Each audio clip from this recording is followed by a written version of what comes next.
Welcome to Visakha news. ఇప్పుడు మన ముందున్నది హరి వెంకటరమణ. ఈయన అనేక పార్శ్వాలు గల జీవితం గడుపుతున్నారు. ఏమిటంటే మొదటిగా ఈయన జర్నలిస్ట్, కార్టూనిస్టు, అలాగే బాగా ఆదాయం వస్తున్న ఎనిమేషన్ రంగంలో పనిచేస్తూ దానితో ఆత్మసంతృప్తి లేక వారు సామాజిక సేవ చేద్దామని చెప్పొచ్చారు. ఇప్పుడు ఆయన జీవితంలోని సామాజిక సేవ చేస్తున్నప్పుడు ఎదుర్కొన్న సమస్యలు కానీ అనుభవాలు కానీ మనతో పంచుకోవడానికి మన స్టూడియోకి వచ్చారు. Please welcome our esteemed guest. చెప్పండి సార్, ఇప్పుడు మీరు చాలా లుక్రేటివ్ జాబ్ అంటారు దాన్ని, ఎనిమేషన్ అంటే చాలా లుక్రేటివ్ జాబ్. అవునండి.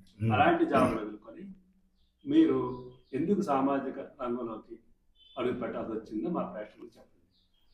మొదటగా నన్ను ఆహ్వానించినందుకు చాలా ధన్యవాదాలండి. నా అనుభవాలు పంచుకోవడానికి అవకాశం ఇచ్చినందుకు.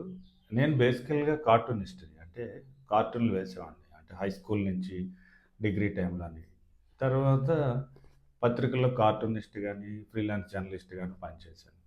దీని నుంచి 2D యానిమేషన్లోకి, అంటే పిల్లలకు సంబంధించిన చిత్రాలు తీయడం వాటిలో ఒక కార్పొరేట్ కంపెనీలో చాలా కాలం 6-7 ఏళ్ళు హైదరాబాద్లో పనిచేశాను.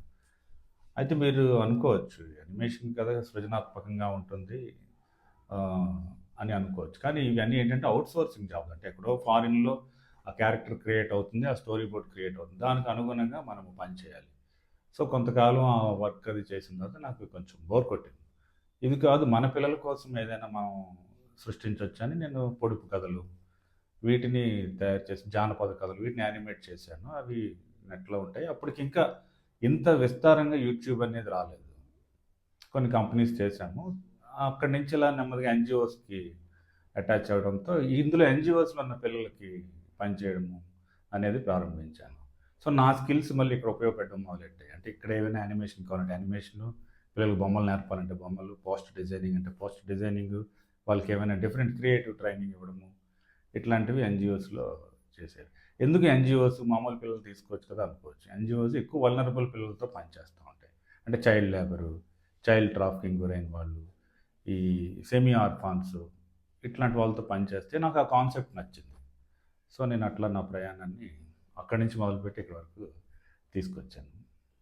అంటే ఇప్పుడు ఈ కార్టూనిస్టు తమరు ఈ కార్టూన్లు వేయడము అన్నది మీరు ఈ పిల్లలకి నేర్పిస్తున్నారా? నేర్పిస్తున్నానండి. ఎప్పుడు దాదాపు 2010 సంవత్సరంలో మొట్టమొదటి వర్క్షాప్ పెట్టాను నేను విశాఖపట్నంలో. అది బాగా క్లిక్ అయింది. చాలా ఎక్కువ మంది వచ్చారు. అలాగే నెంబర్ ఆఫ్ వర్క్షాప్స్ మొదలుపెట్టాను. తర్వాత రాష్ట్రంలో అందరూ గుర్తించి వాళ్ళ వాళ్ళ ప్లేసెస్కి పిలిచి మరీ అక్కడ పిల్లలకి వర్క్షాప్స్ పెట్టించారు. నేను తెలంగాణ, ఆంధ్ర 2 రాష్ట్రాలు కూడా తిరిగాను. అయితే ఓన్లీ కార్టూన్ నేర్పడమే కాకుండా దానికి ఒక సామాజిక అంశాన్ని టచ్ చేశాను అనమాట. అంటే ఇప్పుడు చైల్డ్ లేబర్ పిల్లలు ఉన్నారు, వాళ్ళని ఒక చోట కూర్చోబెట్టేవారు ఎన్జిఓస్. కూర్చోబెడితే ఏమేది, ఆ పిల్లలకి కార్టూన్ నేర్పించేవాడిని 1-2 రోజుల్లోనే. ఆ పిల్లలు వేసి వాళ్ళు చాలా హ్యాపీ ఫీల్ అయ్యేవారు.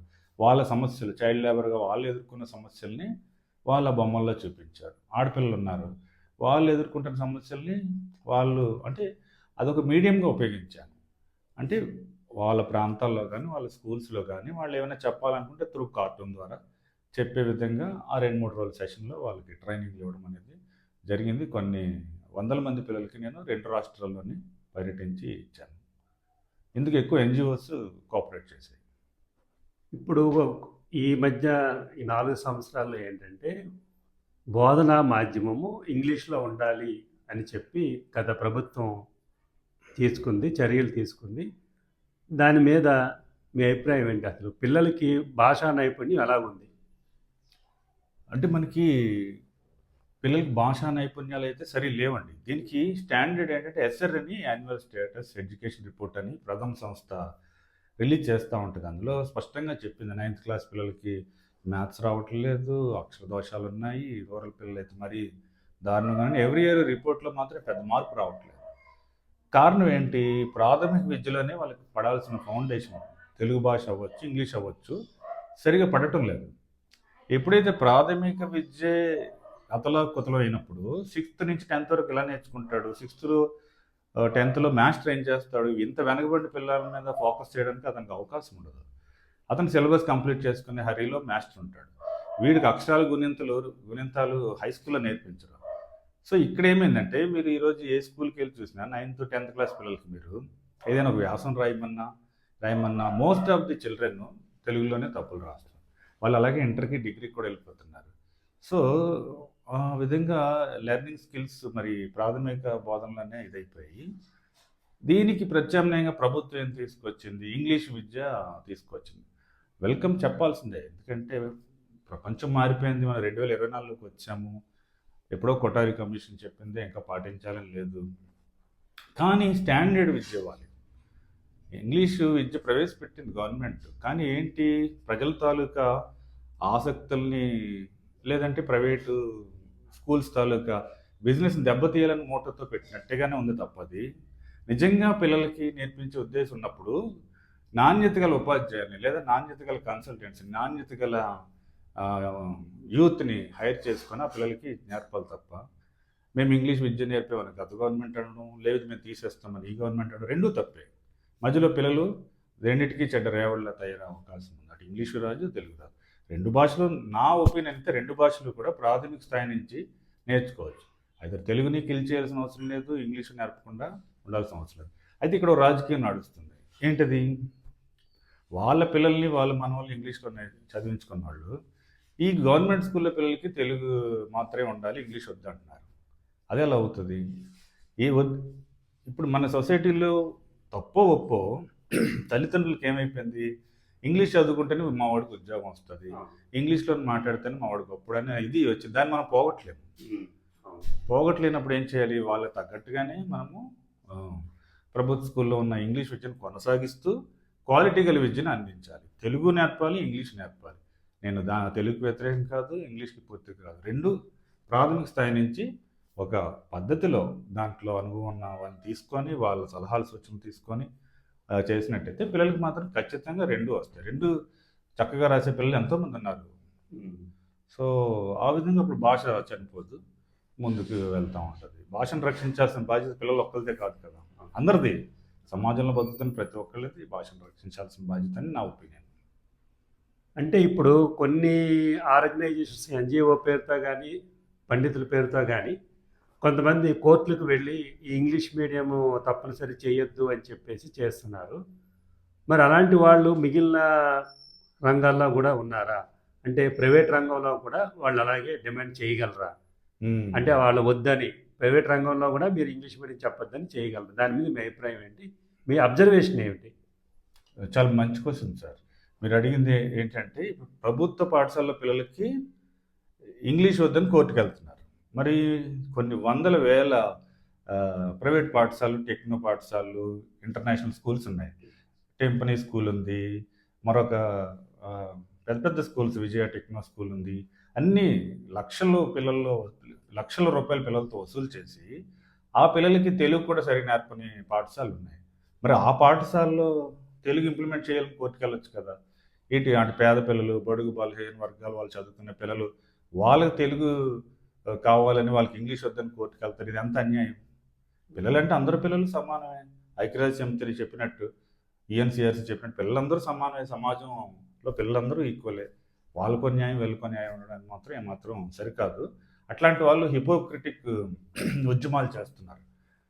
అంటే ఎట్లాంటివంటే, నేను చెప్పులు వేసుకోకుండా తిరిగితే తెలుగు భాష రక్షణ అవుతుంది, నేను ఒంటిపూట ఉపవాసం ఉంటే తెలుగు భాష రక్షణ అవుతుంది అని మాట్లాడుతున్నారు.